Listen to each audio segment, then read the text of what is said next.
My name is John Moore. I work at Ames Research Center, NASA Ames Research Center in Mountain View, California, and we're at my place in Mountain View right now. I'll retire in another 2 years from air traffic control.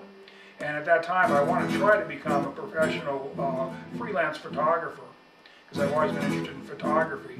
And over the course of my life, I've gathered quite a few pictures of amphibians and reptiles. And this project that I'm working on, Venomous Reptiles of the Southwest, involves working with a lot of very toxic venomous reptiles.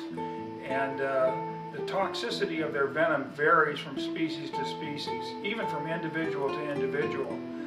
One snake, the Mojave green rattlesnake in particular, is extremely toxic, probably 10 times as toxic as other rattlesnakes may be. And this New Mexico ridge-nosed rattlesnake, the so-called scientifically known as Crotalus woolardi obscurus, there's not a single case on record of this snake ever killing anybody it's bitten.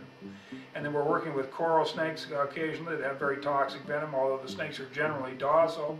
And even a venomous lizard, the Gila monster, this Transpecos copperhead, statistically only kills about 1 out of every 1,000 people that it bites, whereas a western diamondback might be up to 50%. And the western diamondback, the Crotalus atrox, is very strike prone, as is the Mojave. They're very strike prone snakes. And you got to be careful that either my helper or myself don't get bit by these snakes, of course. Now, this is still photography. And in still photography, the picture must be extremely powerful to compete with video, where there's no element of movement in the still photograph, so the pose becomes very, very important.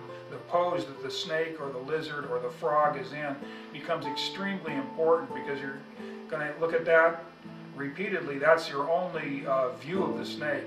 So we spent a lot of time, sometimes up to 2 hours, just trying to acquire a decent pose, and then maybe if the snake will hold still on it to get a good focus, and he's posed well, you might take 8 or 10 pictures of that to make sure you get that particular pose, and then you've got your picture.